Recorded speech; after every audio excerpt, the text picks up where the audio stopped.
This is your Commander-in-Chief. I'm issuing a warning. The following podcast contains adult content and intended for a mature audience. Listener discretion is advised. Enjoy.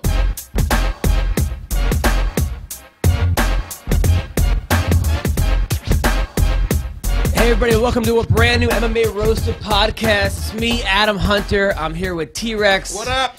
We got a great show today. We got Jon Wood from Couples Therapy, Hilarious who's guy. also a coach over at Syndicate, an owner and a coach over there. We have Heather Jo Clark, who's on the new Ultimate Fighter, ruffling everyone's feathers. She's got a fight with Felice, I think, in a couple weeks on the show. And the return of Hector Lombard. Can't wait. Who's been calling out Matt Brown, calling out Tyron Woodley. Nobody wants to fight this guy. I mean, nobody wants to fight. And he's, right line would want to he's fight 36 years old. He has to fight someone soon. He's getting up there. My week, where was I? I was at Ace's Comedy Club all week. How was that? It was Rocky? awesome. It was actually awesome. It was like, I'm driving there, and it's like a 5-hour drive from here to Temecula. It really is. on 3 in the afternoon? Yeah, leaving at 2 to Right. get to town on a Friday, and it's a 7 o'clock show. And I'm like, who the fuck is going to be at a 7 o'clock show? Why do they have a 7 o'clock show? It's going to be all, blue hairs. And Right. I get there, sold out, 200 people, every 7 o'clock show, both. It was great, and they were amazing. And they were an amazing crowd. Second show, though, the next day, I'm on stage, and it's always hard fight nights because I'm watching the fights, I'm doing the text from last fight, and then I got to interrupt myself and go do a show. Like literally, and then, of course it's always like third round starting. Like literally, it was like the Tim Kennedy, Yoel Romero, and then I got to go run. So my mind's like kind of, as much as I'd like to say I'm a professional, and I've been doing comedy 15 years, luckily, where I could kind of, you tell me I got a show in 5 minutes, I could pull it off, but I'm like, fuck, my mind's a little bit where, so, but a funny thing happened. I'm on stage, it was 200 and something people, and all of a sudden the mic goes off within 10 minutes, and it's not, they can't fix it. Right. So now I got to do a show. serious? Yeah, I got to do a show screaming to 200 people. And How much time did you have to do without the mic? 35 more minutes. Oh and I hate to pat myself on the back, but I fucking rocked it. Like a champ, dude. I was like, you know what? It's funny. It was kind of funny. It was one of those sets where I was having a good set. My mind was a little bit like, towards the Tim Kennedy fight, and then once the microphone went out, I had to be connected because I had no more microphones. So then my set was better without. But actually, people came back the next night, the show after. They were like, well, "It was really funny, but we missed a couple words because we couldn't hear him." Oh my god! So they came back. It was actually a really fun show, and I really enjoyed that place. And it was a busy weekend. I had 6 shows, 2 Friday, 2 Saturday, 2 Sunday. Nice. And, they do shows on Sunday there? No, somewhere else. And I had a show last night, and shows every night of the week. And taking this new improv class at Second City. Oh, okay. And it was fun, actually. But it was like, this is hot chick in my class, a lot of hot girls. In my class. And we're doing these exercises, right, where it's called a mirror exercise, where you basically stare at someone in the eye, and you have to mirror whatever the other person does, right? Really? Yeah, so they're like, okay, whatever that person does, you have to do. So I took off my shirt. The girl started laughing. It was funny. I didn't take it all off. I started to take it off. She just thought it was the funniest thing. And then I took out my front tooth. You took out your penis, and then she took hers out. Oh, God. But it was fun. I'm enjoying this improv class a lot. Nice. So how was your week? What's going on? It was cool, man. Just I'm hanging out with the family. I had a couple auditions. Nice. That went really well. There you go. So for voiceover for a cartoon. Okay. And had me come in and read for 2 voices. That was really cool. And that was it. Nothing, show business wise, not much this week. Well, this Saturday we have a show. Yeah, I can't wait for that. The Cure for the Coach show. My buddy Randy. We're having a fundraiser. It's me. It's you. Joey Bartnick, John Heffron, who won Last Comic Standing. And it's going to be Aldo Giuliano. And coaching's fun. I've been coaching. My wrestling team's really fun. We got like 25 kids now. It's just me. Actually, Kurt's back. Thank God Kurt's back. Kurt from Intravid. And it's a lot of fun. It's just funny. Like one kid does karate. He's just doing karate moves. And like, actually, this one kid, one of my best kids, he went to 5 wrestling camps over the summer. He lost his last match in a tournament. He got so angry. He's half black kid, like you. And he ain't half bad. And he came back. He came back, and now he's a beast. Really? And literally, like, he's doing the moves. I'm like, hey, can you show that move to everybody? Pretending that, like, I know what he's doing, because I want to see the move he just did. Right. Like, I'm like, wow, this kid. He's teaching you stuff? He's teaching me stuff. That's awesome. But how old are these kids? The kids are 11, 12, 13. Wow. They're middle school. That's dope. Yeah. One kid does one kid can do a backflip. He does parkour.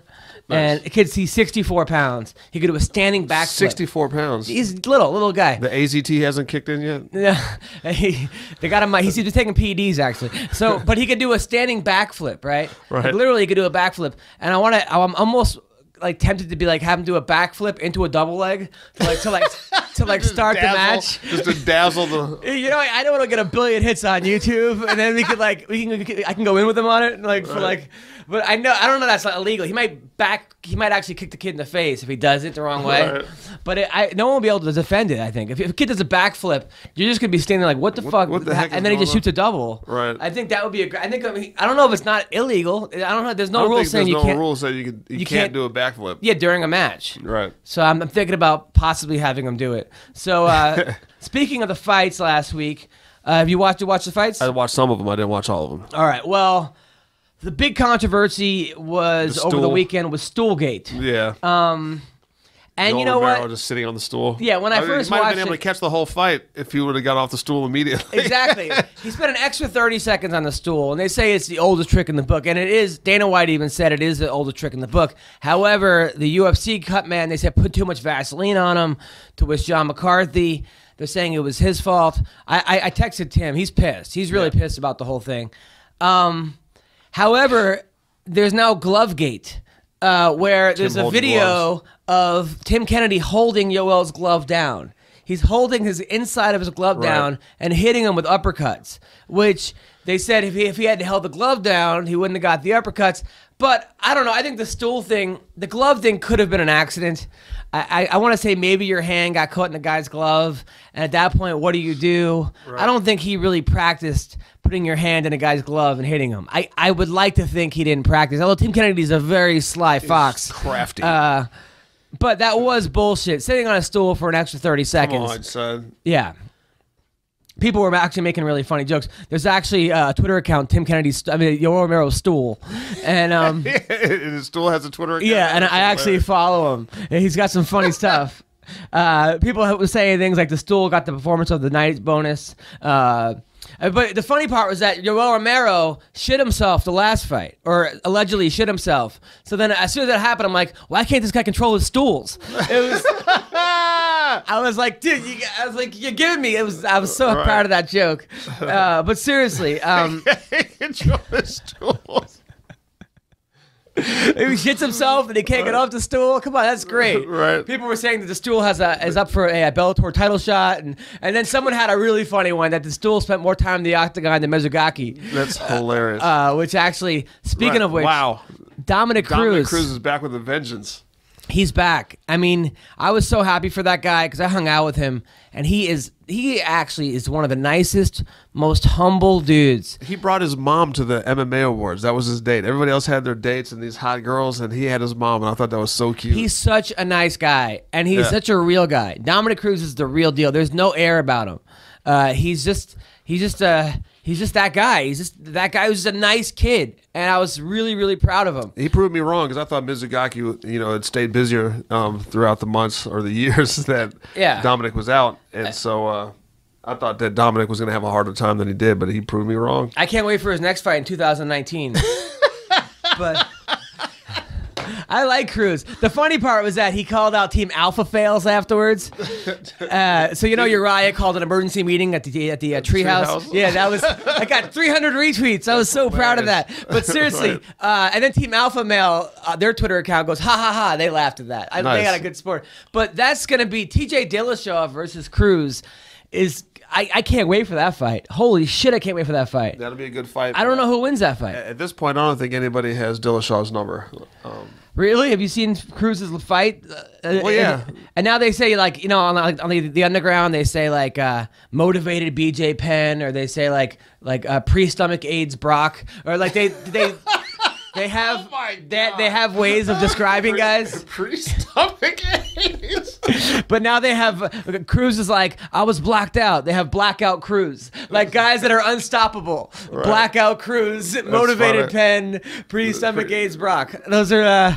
That's funny. Yeah, that is pretty funny. But yeah, so I don't know about that fight. Honestly, I do not know who wins that fight, because I would say TJ has better. I want to say he has better sparring guys, but Alliance has a bunch of beasts over there with Miles Jury and Norman Park and Jeremy Stevens, and that's just I'm leaving out tons of guys. I'm sure, you know, Team Alpha Male. You got Uriah and Mendez and TJ and Benavidez. I would say it's almost equal in sparring. Yeah. You got big. I mean, Dominic has bigger guys, right? I mean, Castillo's a bigger guy. I don't know who wins that fight. I mean, you got to give the advantage of wrestling to TJ, being that he was a college wrestler, but then there's MMA wrestling. I would say foot speed, you got to go to Dominic, but the way that what's his name, Dillashaw has been with Dwayne Ludwig, yeah. I mean, his striking has dramatically improved. It's a great fight. I can't call that fight. Too close to call. But it's so funny because he said Team Alpha fail, and then someone wrote, "It took you 3 years to think of that." Which I just love the fact that he doesn't. Funny, man. Oh God, people have me. Some of my people on Twitter, like, they don't realize that like number one, times I'll make myself laugh, but I'll put stuff and they'll write me back and they'll have me crying, like literally tearing, laughing. Right. So thank you guys on Twitter for always making me laugh. Honestly, you guys really do make me laugh. Well, as much as you say I make you laugh, you guys make me laugh too. It's we're both having orgasms here now. Kat Zingano. She looked great too. I told you. I wanted Amanda to win just because she's been on our podcast before. Remember her? Yeah. She was the girl that was like in a store. We were asking her about her boyfriend. She kept laughing and like she was training somewhere in Florida. But you know what? That first round, Kat was in trouble. She was beasting on Kat Zingano. Yeah. Beasting on her. That girl's no joke, Amanda Nunes. So it's now they're saying it's gonna be Kat versus Ronda. I mean, that's the one I've been waiting for. January 3rd, they're saying it, which I think will be the same card with Daniel Cormier, and John Jones. It'd be a great card. And if that's going to be in Vegas, we should go to that. Yes, we should definitely go. Well, I'm playing that weekend at the LA Comedy Club. He asked me just the other day if I wanted to work it with you. Really? Yeah, he sent me a message. He was like, "You want to work that week with Adam? I think there's some MMA thing going on out there." Oh, really? Yeah. Want to do it? Hell yeah, let's do it. It'll be fun. Yeah, as long as it doesn't affect my money. But he said he was split it right down the middle. Oh, great. Awesome. So, now, who wins that fight? Ronda Rousey versus Kat Zingano? I got to say Ronda. Sorry, Kat. Yeah. What? Heather? Okay, I got to say Ronda. I like that fight a lot. Yeah. Kat's got heart. Kat's got everything. She's a great fighter. I just don't think she's at the level of Ronda Rousey. Yeah, Ronda's on a whole nother level. I don't think that anybody's going to beat Ronda for a minute, but I think that Kat Zingano is going to give her more of a run for her money than 90% of the other females. Well, the last girl lasted 16 seconds. Right. The other one lasted 30 seconds. Right. But Kat's a beast, man. Kat's a beast, but Kat lost the first round against Amanda. She lost the first round against Miesha Tate. She needed to get beat up a little bit to get herself in gear. Yeah, but if she gets beat up in that first round, I guess Ronda, she's not going to make it to the second. There's no second round. You can't give away a first round against Ronda Rousey. Right. She's too dangerous. At the same time, nobody is unbeatable. Right. And honestly, put yourself in Ronda Rousey's position, where the entire world is telling you how great you are. Thank God for her mother. To tell her, like, waking her up with arm bars every day, and to keeping her in check. Otherwise, we're looking at a Mike Tyson situation. I'm not saying that Ronda would go out and allegedly rape someone, but I'm saying we're looking at a situation where the whole world is telling you that you're the greatest, and it's everybody that we've had on the podcast so far. All the old timers. What do they always say? I started to believe my own hype, and Mark Coleman, Kevin Randleman, Jens Pulver. I mean, we're talking about guys that not people that just happen. I was hoping that was going to be the case with McGregor.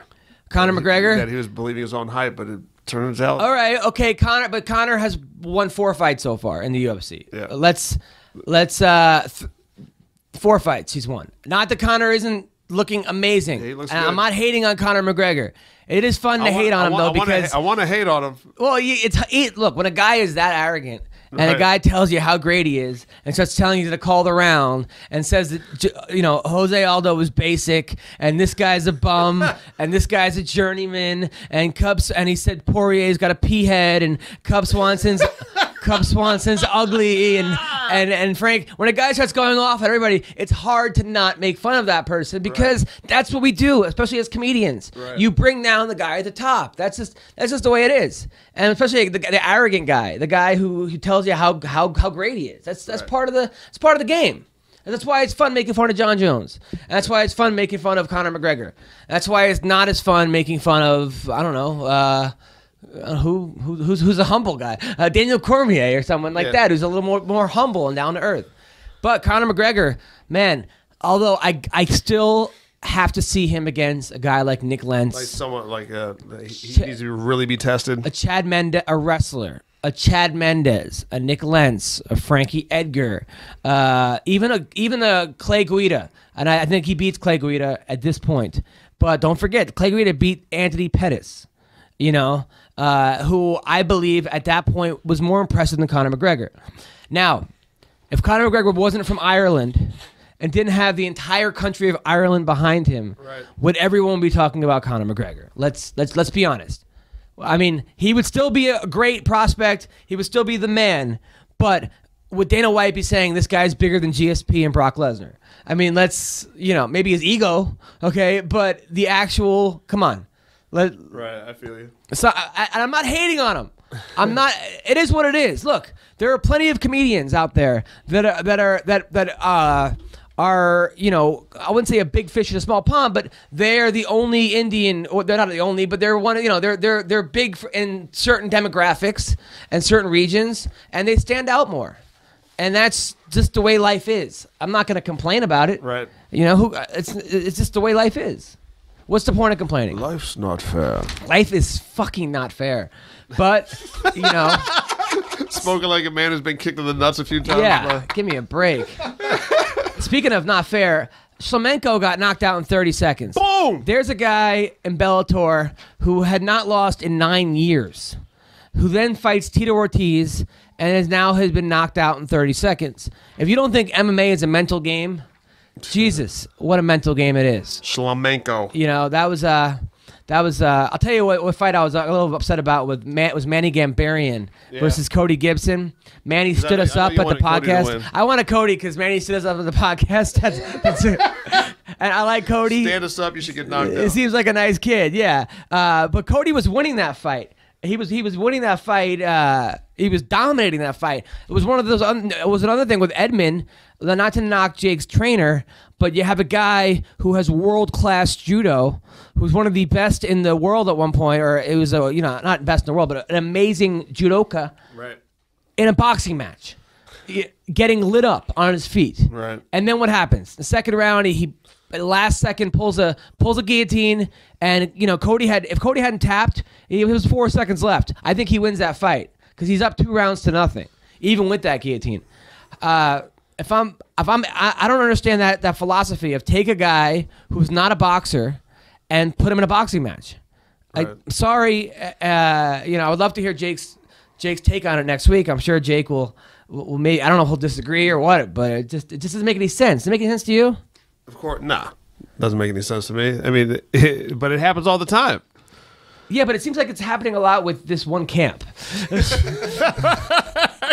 And Shayna Baszler is a catch wrestler, right, and she's on her feet. The other girl was a Muay Thai champion. The other girl, Jessamine Duke, doesn't kick in the fight. Jake with Robbie Lawler. Collegiate wrestler. I don't know if I think he's a black belt, Jake, a brown belt, black belt, trains with Cordero and Verdum and all these monsters. Boxing. I understand, but that boxing is an important part of MMA. But if I'm a guy who spent 25 years doing fucking catch wrestling and a year doing boxing, guess what I'm going to rely on? my catch wrestling. And that's look. Or you might be so like confident and high on your boxing skills that you think you have that you want to go in there and show the world, I'm not just a wrestler. Look what I can do. Great. And then, as you walk into the wood chipper and get busted up. And as you're lying down, counting the fucking the lights on the ceiling, counting the ceiling fan, you're going, man, maybe that was a fucking mistake. Right. And look, I'm not there. I'm not at the camp. So therefore, my opinion, take it for what it's worth. Are you still at 10th Planet? I haven't been going as of late because of my improv class and my comedy, this, that. But I'm going to go back this week. I still enjoy it. My trainer broke his knee or got knee surgery or something, so they have a new guy in. But I'm going to go back this week. I'm enjoying it. Nice. I love it. I do love it when I actually do it. Now, Heather Jo Clark, we are going to call right now. She's calling me right now, so let's hit her up. So our next guest is a beautiful fighter / artist / photographer on The Ultimate Fighter who was getting under everyone's skin. Heather Jo Clark, how are you? I'm doing good. How are you? Good. Now let's talk what's going on? Where are you right now? How you been training? Talk to me. Well, I'm in Las Vegas, and I am training. I am training at my team, Stream Couture. And I get out to LA sometimes, and I get to train with Original Sensei, Benny the Jet, and go and train with Go4 and Gene LaBelle and stuff with those guys sometimes as well. Nice. Now, you're living with Miesha Tate right now, correct? Yes. I just joined her household for the meantime. They're actually... just bought a house, and as soon as they move out into that house, then I'll have like the master bedroom, of course, and I think there'll be some other fighters and stuff moving in. So she's just kind of in a transitional state right now. But yeah, it's been great. Bryan and her are fantastic people, and they got 2 little dogs, and the dogs get along really well, or fairly well with my big dog. So it's good. It's been a full house. We got a couple other people down from Washington, and another girl, Chelsea Bailey, one of my teammates as well. So it's been quite the full house. Do you have a blender with you? We have a couple blenders in the house, and it's funny. The other day I was blending some beans of all things, and Bryan's blender, and the blender like broke. It like literally broke on us, and it's just in our faces. But it started working again. I don't know. It's just kind of weird. Nice. Now, were you watching the fights last week with Bryan when Manny Gambarian called him out? No, actually, I wasn't. I don't know if Bryan was there yet, but I was. I wasn't next to him when that happened. I would love to get his reaction on that. Now, I know you'd love reaction. You should call yourself. I've asked Bryan plenty of times to come on the podcast. I'm a fan of. We had Miesha on. She yelled at us for an hour. Scolded us. She scolded us. But I would love to get Bryan on the show. I'm a big fan of Bryan. I like Caraway. I like all fighters. Now speaking of which, it seems that you're.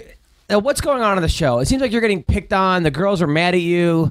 I know there's a preview of you in an ice bucket or something, an ice bath, and Angela Magana is going crazy on you. Why is everyone so mean to you? They're just different. They're just a different breed than I am. I was born and raised differently, and I'm a little bit intimidating, I guess, with the confidence that I carry in myself as an independent person, and just I guess they just couldn't deal with it. I was too bright. My light was too bright. I was blinding them, so they were trying to dim me down, and unfortunately that doesn't work. So next time I'll bring sunglasses. Maybe that will help. But I've hung out with you before, and you've been nothing but a sweetheart. Honestly, you've been a nice person. You're always very sweet and kind and caring. I honestly, I watch this show, and it just seems like all these. It's like almost like you came in there, and Felice didn't like you, so she immediately turned her friends against you, and it seemed like a lot of the girls are just picking on you. I don't think it was that. I don't think it was Felice turning them against me at all. I mean, maybe she had some say in it, but honestly, I think it's just a different of personalities, really. That's all, and that's just normal, and we're not everyone's going to get along, and not everyone's going to want to hang out with each other, and live people just are different people, and I'm just very, very, very different than those girls. So that's all it is. I mean, let's talk about it for a little bit. Like, what makes you so different than them? Well, I just carry myself different. I choose not to be, crude and talk about certain things, and be degrading to other women, or other women in the sport. I have been judgmental, and I'm not perfect, and, I did do some judging, of police, and she did it back to me, and, when it kind of went back and forth, but I'm not one of those people that's going to just continuously try to pick on someone, even though they're not giving any reaction back. And, that's just kind of what they did. They tried to bully me. They tried to make me feel bad on purpose. Like the things that they were talking about was and mocking me with. It was like they were purposely just trying to get a rise out of me. And I don't know, man, but that just doesn't seem right. Like it doesn't seem like that's something people should do to each other. It just doesn't seem right. So I'm not that type of person. I don't like to go out and try to make people feel bad. I'm actually the opposite of that. I like to go out and make people feel good about themselves. As a photographer, that's what I do. I find good angles of people. I find, the good side of them, and I bring out their personalities. And, I that's what I love. And in theater, I make people have actual feelings and want to, get inspired to do things through the passion that I portray and the things that I do. So, I don't know. I guess that's the biggest difference, is that I'm out there to try to inspire and help people feel better, and those girls kind of do the opposite. But like when Rowdy Beck called you a cunt, right, on like Twitter. Can you what? Is that word? Yeah, that's what she said. Right? I could say it. So she calls you a cunt on Twitter, right? Why is that? Why is she calling you that? Or why do you think she's calling you that?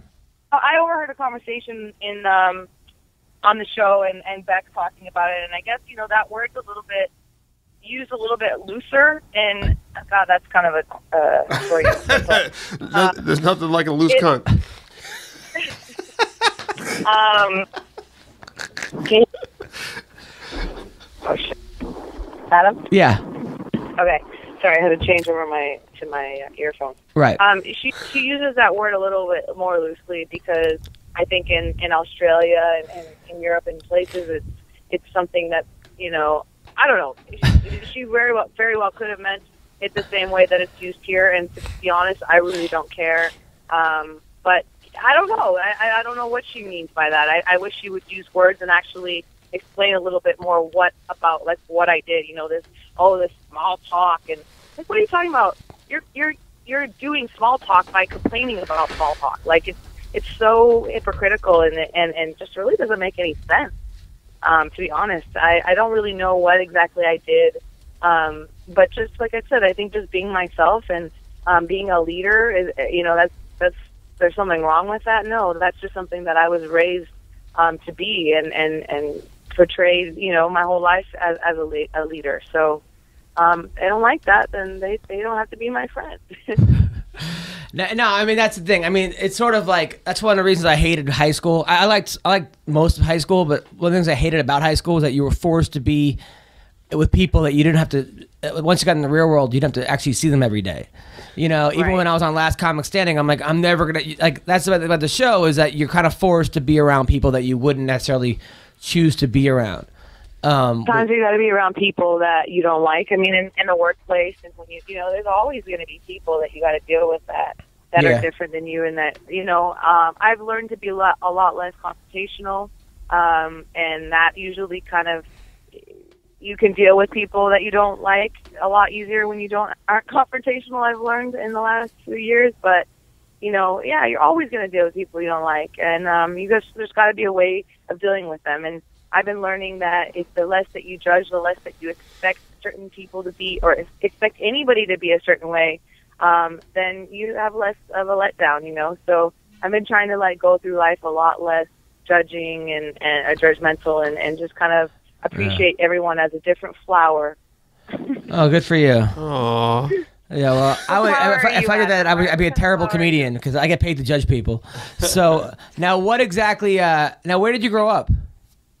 I grew up in LA mostly. I lived in North Dakota for 7th grade, 8th grade, 9th grade. Moved back to LA. Played hockey with the boys growing up in high school and played softball and stuff. And then after that, I moved back to the Midwest and played hockey, Division I in college. Ice hockey? Minnesota. Ice hockey, yeah. Oh, that's my sport. Yeah, T-Rex was also a college ice hockey player, right? Oh, yeah? Where'd you play? I didn't play for college, but I played all throughout my college years. I played for a team called the Hampton Roads Admirals, the Hampton Admirals in the ECHL. Oh, wow, cool. I played, Hampton, where's that? That's in Virginia. Virginia, okay. Yeah, Virginia Beach area. Nice. Yeah, hockey's a great sport. I miss it. I really wish I could play at least a little bit, maybe once a week. I'm going to try to get on like a team out here in Vegas. So you were a college hockey star, and then you also were a theater major. Yeah, so after college, I played a couple of years, and then I realized, there were some opportunities to play professionally in Canada. So I went up to Canada and played up there. And then Nice. I was up there playing, I got an opportunity to go to Switzerland and play. And so I went and played in Switzerland, and then I came back and like, all right, I'm done with this. This is like too political. This is crap. So I went and started. I finished my degree in theater. Yeah, at Cal State Northridge in LA.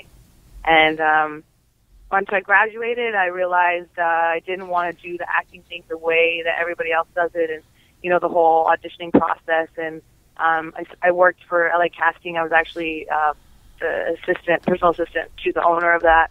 So I got to I was really in the business, and I really just didn't like it. And that I'd love to do movies. I just don't want to do the traditional way of getting there, So I decided to move to Maui and do photography, something that I'd always loved to do, and lived out there for a couple of years and was very successful running a surf school, doing photos of the surfers, of ATV adventures, zip line, family portraits, underwater photography. I worked hard out there, but I had a lot of fun. And then moved back to LA a few years later and, concentrated on doing photography again and then have that like active lifestyle of surfing every day. Ended up, gaining a little bit of weight and decided that when it was time to lose it, I ended up in an MMA gym downtown LA. And that's kind of how I started. Wait, so how old were you when you started MMA? You really going to ask me that? Yeah.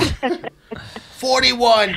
The only reason I'm going to answer is because I hope it inspires other women that are 28, because I was 28 when I started. Wow. You started when you were 28 and you're in the UFC. That's fucking amazing. That is amazing. But she's a hockey player, so Doesn't she's matter. She's tough as nails. I don't care. That's still amazing. Thank you, Adam. It is amazing, and I don't want to like pat my own back, but it is quite the accomplishment, and I'm proud of myself that I was able to really make the sacrifices and dedicate myself so much that I put myself in the right places and trained with the right people and became the fighter that I am today. And it didn't happen overnight, but it took a lot of sweat and tears and a lot of, like I said, a lot of sacrifice. So I watched, and then you lost your first fight. You won your next four.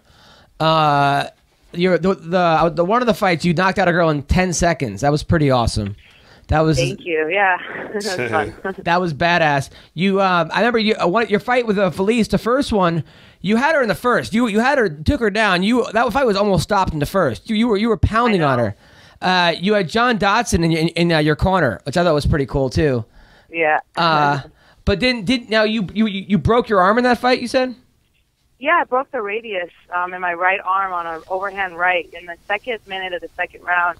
And then I fought for like 8 minutes with it broken, and now I have a steel plate and 6 screws in it. So it's quite broken. But, I come to the corner like after the second round, and my wrist like turns 360, and I can feel the bones. And I say to John, luckily my dad couldn't come in the cage that day because he would have stopped the fight. But he was, it was just John, and I said, John, my arm's broke. And he lifts his eyebrows up, and he says, all right, well, we'll deal with that later. Now I just want you my God. I want you to go out there and hit her with it. I said, yes, sir. Dotson's a tough dude. That was it. So what was it like training over at Greg Jackson's? Jackson Winklejohns is quite an unreal experience being a part of that team because there's just so many amazing, talented people, and we have they had such an amazing women's team, and it was really a big decision for me to leave that gym. But I believe that I was going to start a photography studio here in Vegas. I needed to think about my future and starting to set up something for me to have when I get done fighting. I didn't know if the UFC was in the future or not, so it was something that I needed to make some money and continue to support myself while I was fighting. So that was a big step and a big reason why I left. But it's amazing, those coaches, the coaches, not just Greg Jackson or Mike Winklejohn, but Chris Luttrell and some of the other assistant coaches there were just surreal. They're really. Now, did you train with Holly Holm at all? I'm sorry? You train with Holly Holm at all? Yeah, Holly was one of my main sparring partners. She's a big reason for my success. Her, Michelle Watterson, and Julie Kedzie, Jody Escabel. I mean, those girls were those were my main sparring partners. Now, Edmund, they are. Edmund recently said that Ronda Rousey could beat Holly Holm in a boxing match. That's funny. So I mean, that's really funny. It's really funny. I mean, is there any truth to that or no? Is that a joke, Adam? No, I swear, no, I'm not even a joke. That's what Edmund said that. Well, Edmund's funny. Holly, I've seen Holly drop dudes, and she's incredible. She's an incredible athlete. She's probably the hardest working athlete I have ever met in my life. On top of being the hardest working athlete, she's one of the most athletic freaking athletes, men or women, that I've ever met. And she has a work ethic beyond anyone. So she doesn't beat Ronda in boxing? She would definitely beat Ronda at boxing. She would definitely beat Ronda in kickboxing. And I will say it right now, she will beat her in MMA. Whoa! Shots fired! Click, click. I just ran into Holly actually a few days ago. It was in the MGM after weigh-ins actually, and I walk by and I see her there. She came in town for a shotgun wedding, I guess, for a friend, and I got to sit and talk to her a little bit. It was great. It was great to see her. She's an incredible person, and I believe with her skill, her focus, and with Winklejohn behind her, I believe that they could figure out a way to game plan to beat Ronda when the time is right. Now living with Caraway and Miesha, do you hear them having sex at all? Did you say something? I'm sorry. No. Living with Bryan Caraway and Miesha Tate, do you hear them having? Are they just crazy, wild sex parties? Still, we're having a really bad. Oh, come on. I think you might want to try saying something else. I can't hear you. Is Caraway a power bottom? Oh my God. No. Do you have a boyfriend? Or no? Do you have a boyfriend? Are you single? Who do you date? Fight? I'm single. Really? Actually. Nice. Yeah.